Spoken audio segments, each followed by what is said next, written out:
여기 한국을 기술 수입국 정도로 여겼던 오만한 프랑스 핵공학자가 있습니다. 그러나 72시간 동안 완전 무음으로 작동하는 한국의 소형 원자로를 목격한 순간 그녀의 모든 선입견이 완전히 뒤바뀌었다고 하는데요. 심지어 이 기술이 세계 최고 수준을 넘어섰다며 감탄을 금치 못했다고 합니다. 과연 한국이 개발한 이 놀라운 기술의 비밀은 무엇일까요? 영상 시작 전 구독과 좋아요를 눌러주시면 영상 제작에 큰 힘이 됩니다. 제 이름은 소피 마르탱이에요. 저는 프랑스 해군에서 핵잠수함 원자로 설계 엔지니어로 일하고 있었습니다. 바라쿠다급 잠수함 프로젝트에 참여하면서 투론 해군 기지와 브레스트 조선소를 오가며 원자로 안전 시스템을 점검했죠. 그런데 어느 날 믿기 힘든 소식을 들었습니다. 호주가 프랑스와의 차세대 잠수함 계약을 일방적으로 파기한다는 거였어요. 미국과 영국이 개입해서 호주의 잠수함 기술을 제공하겠다고 나선 거죠. 660억 달러 규모의 프로젝트였는데 순식간에 무너졌습니다. 저희가 수년간 쌓아온 기술, 호주 해군과의 협력, 모든 게 정치적 계산 앞에서 무시당했습니다. 기술의 성과보다 국제 정세가 더 중요했던 겁니다. 그제야 확실히 깨달았습니다. 국가 간 군사 프로젝트는 언제든 정치의 도구가 될 수 있다는 걸요. 그래서 저는 결심했습니다. 정치가 아닌 진짜 기술이 필요한 곳에서 일하자고요. 사직서를 제출하자 상관이 물었습니다. 정말 떠날 거야? 저는 답했습니다. 저는 잠수함을 만들고 싶었습니다. 정치 무기를 만들고 싶었던 게 아닙니다. 그 후 저는 민간 컨설턴트로 전향했습니다. 적어도 이곳에선 제 일이 정치에 휘둘리지는 않을 테니까요. 그러던 어느 날 한국에서 연락이 왔습니다. 전화 너머 목소리가 저를 놀라게 했어요. 마르탱 박사님이세요? 그 남자분이 물어보시더라고요. 목소리는 차분했지만 진지했어요. 저는 한국의 김지훈 대령입니다. 소음 억제 추진 시스템과 핵원자로 설계에 대해 전문적인 조언을 받고 싶습니다. 소음 억제 추진 시스템이요? 원자로 설계요? 제 심장이 뛰기 시작했어요. 저는 수년간 핵잠수함 원자로 작업을 해왔었지만 항상 프랑스에서만 했었어요. 비핵 국가로 알려진 한국에서 제게 도움을 요청할 거라고는 상상도 못했었어요. 김 대령님, 제가 목소리를 안정시키려고 노력하면서 말했어요. 듣고 있어요. 그분은 한국이 놀라운 발전을 이루었다고 설명해 주셨어요. 작은 연구용 원자로와 잠수함용 특수 무음 선체 코팅을 만들었다고 하시더라고요. 완벽한 스텔스 기능을 제공할 수 있는 기술이라고 했어요. 완벽한 스텔스란 소리 없이 수중에서 움직여서 아무도 탐지할 수 없다는 의미예요. 공상과학처럼 들리지만 그분은 그게 실제라고 말씀하셨어요. 저는 자세를 바로 했어요. 이게 정말 일어나고 있는 일인가요? 비핵 국가가 세계 최고 수준에 맞먹는 잠수함 기술을 개발하고 있다니요? 김 대령님의 목소리가 더 단호해졌어요. 프랑스에서 하신 작업을 존경합니다. 저희는 글로벌 협력을 믿고 있어요. 우리 바다를 보호하고 당신의 경험에서 배우고 싶습니다. 와주시겠습니까? 그분의 말이 제 마음속에 울려 퍼졌어요. 글로벌 협력. 영화 같은 드라마틱한 느낌이었어요. 하지만 저는 영화배우가 아니라 그냥 부엌에 앉아있는 평범한 소피였어요. 제 손이 살짝 떨리고 있었어요. 하루 이틀 생각할 시간을 주세요. 제가 대답했어요. 김 대령의 전화를 받고 이틀 동안 계속 생각했어요. 호주 프로젝트 때문에 겪었던 배신감이 아직도 마음 한구석에 남아있었거든요. 하지만 이번엔 뭔가 달랐어요. 한국은 미국이나 영국처럼 이미 완성된 핵잠수함 기술을 가진 나라가 아니었어요. 오히려 처음부터 모든 걸 스스로 만들어야 하는 상황이었죠. 그들이 제게 연락한 이유도 정치적 계산 때문이 아니라 순수하게 기술적 도움이 필요해서였어요. 김 대령이 말했던 완벽한 스텔스 기술도 흥미로웠어요. 프랑스에서 일할 때 잠수함의 소음 문제는 항상 핵심 과제였거든요. 수중에서 완전히 소리 없이 움직인다는 건 모든 잠수함 엔지니어의 꿈이었어요. 파리샤를 드골 공항에 도착했을 때 여전히 확신이 서지 않았어요. 짐을 붙이면서도 정말 이래도 되나? 하는 생각이 들었죠. 하지만 탑승구에 앉아서 한국에 대해 찾아본 자료들을 보니까 놀라웠어요. 한국은 지난 몇 년간 KSS-3 잠수함을 독자 개발했더라고요. 도산 안창호함이라는 이름의 첫 번째 배가 이미 진수되었고 리튬이온 배터리를 사용한 AIP 시스템까지 탑재했다고 했어요. 비핵국가 치고는 상당한 수준이었어요. 12시간 비행 동안 계속 생각했어요.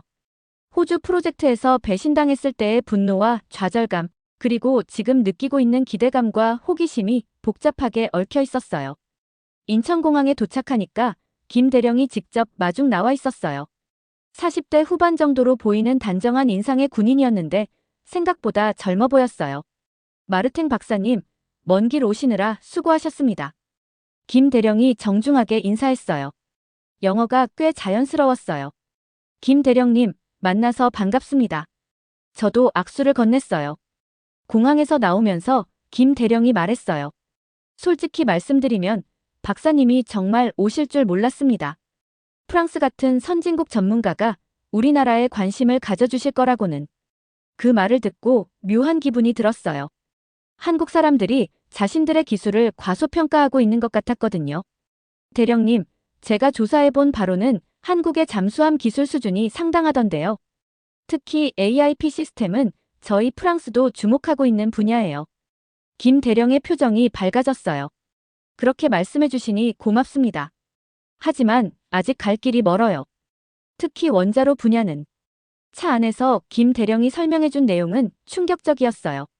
한국이 비밀리에 소형 원자로 연구를 진행하고 있다는 거였어요. 물론 평화적 목적이라고 강조했지만 그 기술이 잠수함에 적용될 가능성을 배제할 수는 없었죠. 박사님, 우리가 추구하는 건 방어적 억제력입니다. 주변국들의 해군력 증강에 대응할 수 있는 최소한의 능력 말이에요. 김 대령의 말에서 절박함이 느껴졌어요. 한국이 처한 지정학적 상황을 생각해보니 이해가 갔어요. 중국의 급속한 해군력 증강, 일본의 잠수함 기술 발전, 그리고 북한의 핵 위협까지. 한국 입장에서는 독자적인 수중 전력이 절실했을 거예요. 서울 시내를 지나면서 김 대령이 물어봤어요. 박사님은 왜 해군을 그만두셨습니까? 프랑스에서 계속 일하셨으면 더 좋은 대우를 받으셨을 텐데. 저는 잠시 망설였다가 대답했어요. 대령님도 군인이시니까 이해하실 거예요. 때로는 기술이 정치에 희생되는 경우가 있잖아요. 저는 그런 걸 겪고 싶지 않았어요. 김 대령이 고개를 끄덕였어요. 알겠습니다. 하지만 저희는 다릅니다. 순수하게 기술적 협력을 원해요. 정치적 계산 없이 말이에요. 그 말을 듣고 조금 안심이 되었어요. 적어도 이 사람은 진심으로 기술 발전을 위해 저를 초대한 것 같았거든요. 오늘 밤은 서울 해군 게스트하우스에서 머무르실 거예요. 내일 아침에 남쪽으로 가서 거제도에 있는 시험시설로 갈 예정입니다. 제 방에서 몇 가지 짐을 풀고 침대 가장자리에 앉았어요. 창문 밖 멀리 아래쪽에 있는 도시의 불빛들을 바라봤어요. 희망과 의심이 섞인 감정을 느꼈어요. 한국이 핵잠수함에는 너무 새로운 나라라고 생각했었어요. 이제 여기 와보니 모든 게 가능해 보였어요. 누우면서 김 대령님의 차분한 목소리가 머릿속에서 다시 들렸어요. 국제적 협력. 우리 바다를 보호하기 위해서요. 제 임무가 단순한 기술 조언 이상이라는 걸 깨달았어요. 한때 많은 사람들에게 무시받았던 이 나라가 어떻게 강하고 자신감 있게 성장했는지 보게 될 거였어요. 잠들기 전에 스스로에게 약속했어요. 내일은 열린 마음을 가질 거예요. 배울 거예요. 도울 거예요. 그리고 할 수 있는 모든 방법으로 보호할 거예요. 다음 날이 되었어요. 침대 옆 테이블에서 핸드폰이 윙윙거렸어요. 김 대령님한테서 온 문자였어요. 안녕하세요. 마르탱 박사님. 아침 7시에 식사하시고요. 8시에 출발할 예정입니다. 시간을 확인해 봤어요. 6시 반이었어요. 딱 좋았죠. 준비를 하고 로비로 나와보니 김 대령님은 구석 테이블에 앉아 계셨는데 이미 제복을 입고 계셨어요. 제가 다가가는 걸 보시고 일어나셨어요. 안녕하세요, 마르탱 박사님. 잘 주무셨나요? 소피라고 부르세요라고 말하며 김 대령님은 맞은편에 앉았어요. 그리고 네, 감사해요. 방이 완벽했었어요. 그분이 살짝 미소 지으셨어요. 그럼 소피라고 할게요. 저도 편하시면 지훈이라고 불러주세요. 서버가 저희에게 전통 한국식 아침을 가져다 줬어요. 밥, 국, 구운 생선, 그리고 작은 접시에 담긴 여러 가지 채소들이요. 이렇게 이른 아침에 한국 음식을 먹어본 적이 없었는데 신선하고 따뜻한 맛이었어요. 지훈 씨가 제가 이것저것 먹어보는 걸 조용히 재미있어 하며 지켜보고 계셨어요. 소피, 서울을 떠나기 전에 한 가지 이해하셨으면 하는 게 있어요. 오늘 보시게 될 것은 최고 기밀사항이에요. 저희 핵잠수함 기술은 5년간의 비밀 개발 작업의 결과거든요. 가슴이 조여왔어요. 책임감을 느끼고 있어요. 좋아요. 하지만 저희가 왜 특별히 당신을 선택했는지도 알아주셨으면 해요. 그분이 약간 몸을 앞으로 기울이셨어요. 프랑스에서 하신 원자로 안전 시스템 연구가 저희 주목을 끌었어요. 하지만 그보다도 솔직한 조언을 해주신다는 평판 때문이었어요. 어려운 상황에서도 진실을 말씀하시거든요. 젓가락을 내려놓았어요. 저에게 말씀하지 않으신 게 뭐가 있나요, 지훈 씨? 한참 동안 조용하셨어요. 밖에는 비가 더 세게 내리고 있었어요. 복잡한 문제들이 있었어요. 저희 혼자서는 해결할 수 없는 기술적 문제들이요. 위험할 수도 있는 문제들 말이에요. 등골이 오싹했어요. 어떤 종류의 위험이요? 은밀 시스템은 완벽하게 작동해요. 너무 완벽할 정도로요. 하지만 원자로 냉각 시스템이 두 시스템이 함께 작동할 때 예상치 못한 행동을 보여요. 테스트 중에 3번의 아찔한 상황이 있었어요. 심장이 빨리 뛰기 시작했어요. 핵 테스트에서 아찔한 상황이라는 건 잠재적 재앙을 의미했거든요. 테스트를 중단하셨나요? 일시적으로요. 하지만 소피, 6개월 안에 이 핵잠수함을 작동시켜야 해요. 정보에 따르면 주변국들이 비슷한 기술을 개발하고 있어요. 뒤처질 수는 없거든요. 이제 왜 외부 전문가가 필요한지 이해했어요. 국가 안보와 핵 안전 사이에서 딜레마에 빠져 있었던 거예요. 바로 제가 밤잠을 못 이루게 하는 그런 문제였어요. 진보와 보호 사이의 균형 말이에요. 모든 걸 봐야겠어요라고 단호하게 말했어요. 모든 테스트 데이터, 모든 사고 보고서, 전부 다요. 완전한 접근 권한을 드릴 거예요. 그래서 당신을 신뢰하는 거거든요. 아침 식사 후에 입구로 걸어갔어요. 검은 SUV 세대가 밖에서 기다리고 있었고 엔진이 돌아가고 있었어요. 지붕에 빗방울이 두드리고 있었죠. 정장 입은 남자들이 근처에 몇 명 서 있었는데 명백히 경호원들이었어요. 지훈 씨가 가운데 차 문을 열어주셨어요. 거제도까지 긴 여행이에요. 가는 길에 기술적인 세부 사항들을 논의할 수 있을 거예요. 뒷좌석에 올라타면서 책임감의 무게가 어깨에 내려앉는 걸 느꼈어요. 저희 앞 어딘가에는 해전을 영원히 바꿀 수도 있는 비밀을 가진 혁신적인 잠수함이 기다리고 있었어요. 하지만 먼저 그걸 운용하려는 사람들을 죽이지 않을 거라는 걸 확실히 해야 했어요. 호송 차량이 출발했고 와이퍼가 빗물과 싸우고 있었어요. 물방울이 맺힌 창문을 통해 서울이 저희 뒤로 사라지는 걸 지켜봤어요. 도시의 높은 건물들과 바쁜 거리들이 작은 마을들과 푸른 언덕들로 바뀌어 갔어요. 고속도로에 합류하면서 지훈 씨에게 말했어요. 첫 번째 사고에 대해 말씀해 주세요. 그분이 태블릿을 열어서 기술 보고서를 보여주셨어요. 15번째 은밀 테스트 중에 일어났어요. 원자로 온도가 갑자기 급상승했다가 몇 초 만에 위험한 수준으로 떨어졌거든요. 데이터를 살펴보면서 제 머리는 이미 문제를 해결하려고 돌아가고 있었어요. 이게 바로 제가 핵공학자가 된 이유였어요. 중요한 퍼즐을 풀고 사람들을 안전하게 지키고 불가능한 것을 가능하게 만들기 위해서 말이에요. 저희가 남쪽으로 바다를 향해 답을 향해 그리고 모든 걸 바꿀 수도 있는 잠수함을 향해 운전해가는 동안 비는 계속 내리고 있었어요. 거제도에 도착해서 김 대령과 한국인 엔지니어 2명을 만났어요. 오늘 정확히 어떤 걸 보게 될까요? 박 엔지니어가 웃으며 대답하셨습니다. 완벽한 스텔스요. 그러면서 관자놀이를 톡톡 치셨어요.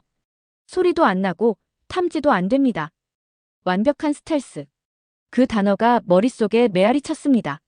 마치 영화 속 이야기 같았지만 그분들 눈빛은 진심이었죠. 김 대령님도 고개를 끄덕이며 말씀하셨습니다. 이건 단순한 기술이 아닙니다. 글로벌 팀워크입니다. 우리 모두가 함께 우리 바다를 지키는 방식이에요. 우리는 남쪽의 해군 시험장으로 향했습니다. 구불구불한 산길을 따라 2시간을 달렸습니다. 차창 밖으로는 소나무 숲이 이어졌고 뒤편에서 해가 솟아오르며 하늘을 붉게 물들이고 있었습니다. 도착하자 눈앞에 나타난 건 잔잔한 바다 위에 우뚝 솟은 거대한 금속 구조물이었습니다. 곧 커다란 경납고 문이 열렸고 검고 매끈한 잠수함 선체가 천천히 모습을 드러냈습니다. 저는 숨을 삼켰습니다. 마치 바다 위에 떠있는 괴물 같았거든요.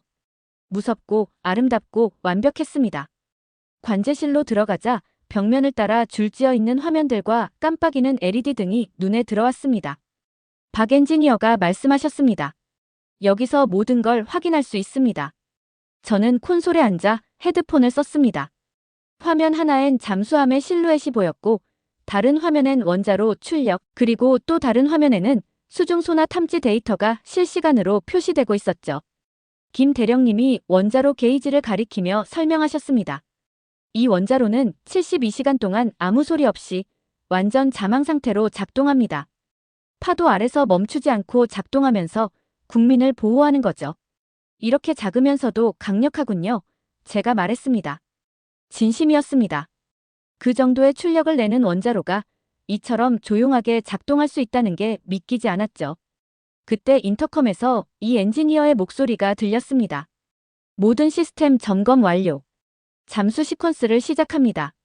화면들이 반응하기 시작했습니다. 원자로 출력이 부드럽게 올라갔고 안정된 곡선을 그리며 평형을 이뤘습니다. 곧 밸러스트 탱크에 물이 차면서 잠수함은 천천히 수면 아래로 가라앉기 시작했죠. 마치 상어가 수면 아래로 미끄러지듯 말입니다. 그리고 곧 소나 디스플레이에서 잠수함의 점이 사라졌습니다. 탐지 불가입니다. 박 엔지니어가 낮게 말했습니다. 저는 입을 틀어막고 속삭였습니다. 진짜로 사라졌네요. 김 대령님이 조용히 제 어깨에 손을 올리며 말씀하셨습니다. 우리는 이렇게 바다를 지킵니다. 보이지 않게, 조용하게. 하지만 강하게. 그 순간 저는 한국에 대해 처음 가졌던 생각이 틀렸다는 걸 깨달았습니다. 처음엔 무리하는 게 아닌가 의심도 했습니다. 하지만 그 기술이 향하는 방향은 공격이 아닌 보호였습니다. 가족을 지키고 바다를 지키고 국민을 지키는 기술. 저의 시야가 달라졌습니다. 그 뒤로 2시간 동안 우리는 완전 스텔스 상태에서 움직이는 잠수함을 관제실에서 지켜봤습니다. 수면 아래에서 원형 기동을 하며 표적 아래를 지나고 훈련용 함정을 피해 움직이는 모습은 완벽했습니다. 소나에 잡히지 않으면서도 고속 기동을 이어가는 그 정밀함은 명백히 한 나라의 기술력만으로는 설명이 안 되는 수준이었어요. 글로벌 협력이 있었기에 가능했던 일입니다. 마지막에 이 엔지니어님이 조종 신호를 보내자 선체가 다시 물 위로 떠올랐고 거대한 문이 천천히 닫혔습니다. 관제실 안의 조명이 다시 밝아졌습니다. 저는 천천히 자리에서 일어났습니다. 다리는 후들거렸지만 마음은 단단해졌습니다. 김 대령님을 향해 고개를 돌리며 말했습니다. 저는 세계 여러 나라의 방위 시스템을 봤지만 이런 건 처음입니다. 한국이 해냈군요. 그분이 고개를 끄덕이며 말씀하셨습니다. 고맙습니다. 마르탱 박사님. 박사님도 이 여정의 일원이셨습니다. 저는 고개를 숙이며 답했습니다. 제가 오히려 배웠습니다. 기술 이상에 걸려. 시험이 끝난 다음 날 아침, 저는 김 대령님, 박 엔지니어님, 그리고 해군과 정부의 고위 관계자들과 함께 회의실에 들어섰습니다. 높은 천장과 넓은 창으로 아침 햇살이 쏟아져 들어오고 있었고 긴 테이블 위에는 작전 서류, 기술 차트, 그리고 스텔스 잠수함의 축소 모형이 나란히 놓여 있었습니다. 벽에는 한반도 주변 해역을 중심으로 한 해양작전 지도와 소형 원자로의 설계도가 걸려 있었습니다. 그곳은 단순한 회의 공간이 아니었습니다. 결정이 이루어지는 전략의 심장부였습니다. 테이블 앞자리엔 박재동님이 계셨습니다. 인상이 날카롭고 침착한 분으로 목소리는 낮지만 무게감이 있었습니다. 그의 옆에는 해군 전략 참모들과 기술 엔지니어들, 외교 국방부 관계자들이 자리하고 있었습니다. 다들 얼굴은 굳었지만 눈빛에는 명확한 목적이 담겨 있었습니다. 프로젝터 화면에는 단어 3개가 떠 있었습니다. 보호, 팀워크, 스텔스. 이건 단순한 개념이 아니라 이 기술의 존재 이유 그 자체였습니다. 박재동님이 먼저 입을 여셨습니다. 마르탱 박사님, 먼 길 와주셔서 감사합니다. 어제 박사님께서 보신 것처럼 저희 잠수함은 계획대로 완벽하게 작동했습니다. 이제 결정해야 할 시간이 왔습니다. 이 기술을 비밀로 지킬지 아니면 전략적으로 일부를 공개할지 말입니다. 제가 처음 한국에 왔을 때 품었던 의심이 떠올랐습니다. 이 나라가 정말 이걸 해낼 수 있을까? 지금은 확신으로 바뀌었습니다. 저는 차분히 입을 열었습니다. 제 입장에서 말씀드리자면 이 기술은 단지 숨겨야 할 무기가 아닙니다. 사람을 지키기 위한 도구입니다. 그리고 저는 팀워크의 가치를 믿습니다. 지금 한국은 이미 바다를 지키고 계십니다. 저는 동맹국들과 신중히 기술을 공유하는 것이 국제 신뢰를 구축하는 데 도움이 될 거라 생각합니다.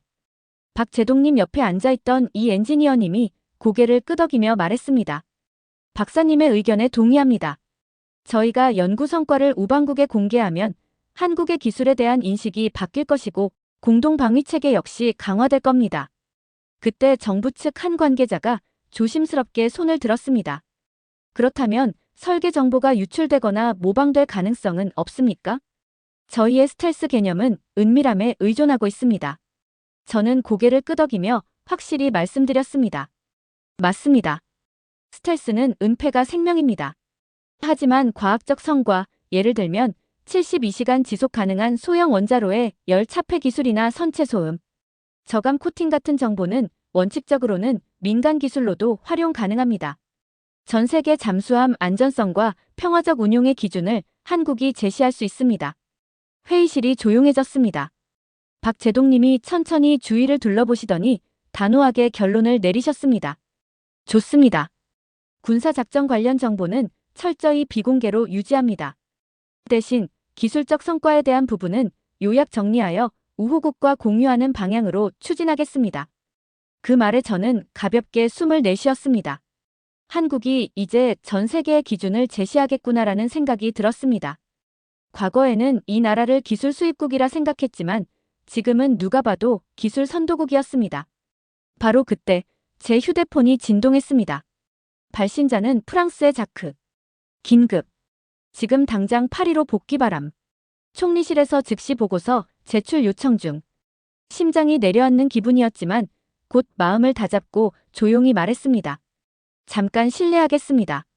복도에 나가 전화를 걸었습니다. 자크, 무슨 일이야? 그가 낮은 목소리로 말했습니다. 총리실이 보고서를 요구하고 있어. 너의 판단을 이해하지 못하고 있어. 시간을 좀 벌 수 있을까? 그가 망설이다 대답했습니다. 알겠어. 그들에게 최대한 연기 요청해 볼게. 전화 후 저는 창밖으로 회의실을 다시 바라봤습니다. 안에서는 한국팀이 제가 돌아오기를 기다리고 있었고 저는 결정해야 했습니다. 프랑스의 임무와 지금 제가 보고 있는 가치 사이에서 말이죠. 숨을 들이쉬고 단호하게 말했습니다. 자크, 프랑스 정부엔 감사하지만 난 이곳을 떠날 수 없어. 여기서의 임무가 끝나기 전까진 돌아가지 않을 거야. 이건 단순한 분석이 아니라 전 세계를 지키는 일이거든. 그가 짧게 대답했습니다. 알겠어.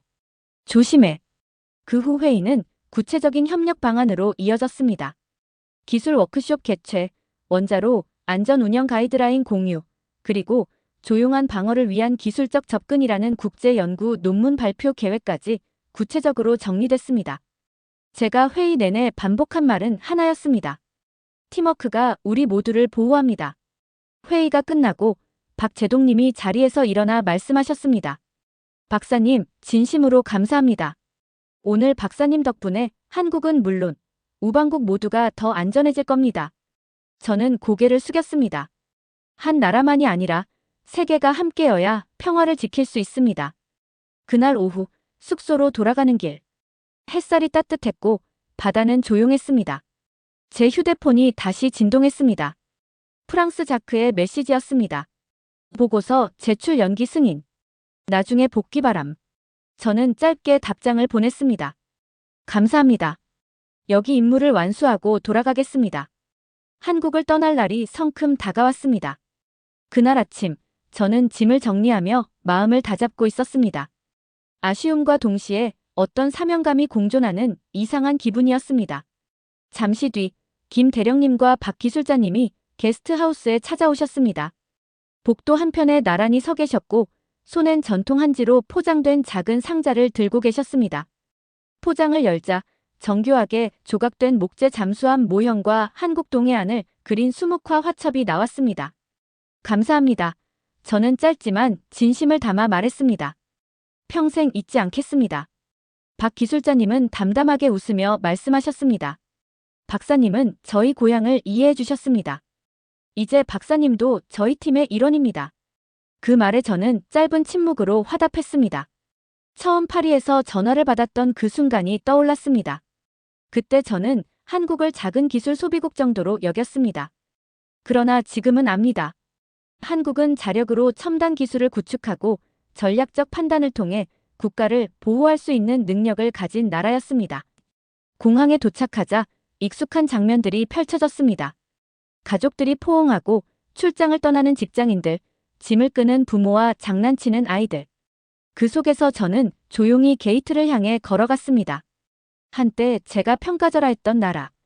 이제는 그 기술력과 정신을 진심으로 존중하게 되었습니다. 탑승 전, 저는 활주로가 내려다 보이는 벤치에 앉았습니다.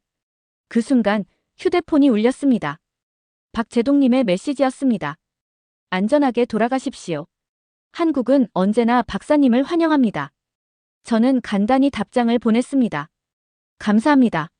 제동님, 항상 기억하겠습니다. 그리고 비행기에 올랐습니다. 이륙 후 창밖을 바라봤습니다. 점점 멀어지는 도시의 건물, 녹색 들판, 그리고 저 멀리 짙은 남해의 수면. 그 아래 어딘가엔 지금도 조용히 임무를 수행 중인 스텔스 잠수함이 있을 겁니다.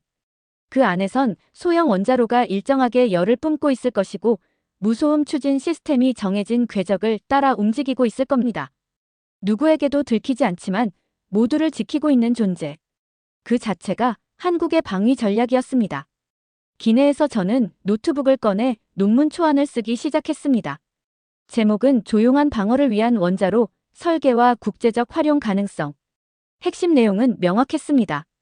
72시간 연속 작동 가능한 초소형 원자로, 시스템, 수중 음파 회피를 위한 선체 코팅 기술. 에너지 효율 최적화와 열 배출 최소화 설계. 동맹국들과의 기술 협력 방식. 이 기술은 단순한 군사 장비가 아닙니다. 국민 보호를 위한 고도화된 과학입니다. 저는 그것을 전 세계가 이해하길 바랐습니다. 비행기는 몇 시간 후 파리에 도착했습니다. 저는 공항을 나서며 이 여정이 제 인생을 바꿔놓았다는 걸 실감했습니다. 신뢰, 연대, 그리고 보호. 한국에서 배운 가치는 단순한 기술 보고서가 아니라 앞으로의 제 삶의 원칙이 될 것이었습니다. 사무실로 돌아와 책상 위에 잠수함 모형을 올려두었습니다. 벽엔 수묵화를 걸었습니다. 매일 아침 그걸 보며 저는 기억했습니다. 기술은 강력해야 한다. 하지만 그 힘은 파괴가 아니라 보호에 쓰여야 한다. 며칠 후 제 논문은 국제기술저널에 게재되었습니다. 몇몇 동맹국들이 원자로 안전 설계 워크숍을 요청해 왔습니다. 저는 그때 알았습니다. 이제 한국이 글로벌 안보 대화의 중심에 섰다는 것을. 그날 밤 일기를 썼습니다. 나는 조언을 주러 한국에 갔다. 그러나 돌아오는 길에 오히려 내가 배워서 돌아왔다. 기술보다 중요한 건 신뢰와 팀워크다. 파도 아래 숨어있는 그 잠수함처럼 진짜 강함은 조용하게 존재한다. 한국은 내게 그걸 가르쳐줬다. 그리고 그 교훈은 평화의 이름으로 나와 함께할 것이다. 오늘 사연 어떠셨나요? 재미있으셨나요? 감동무지개는 늘 여러분 곁에서 따뜻한 이야기를 전해드릴게요. 오늘 이야기가 좋으셨다면 구독과 좋아요, 알림 설정도 부탁드려요.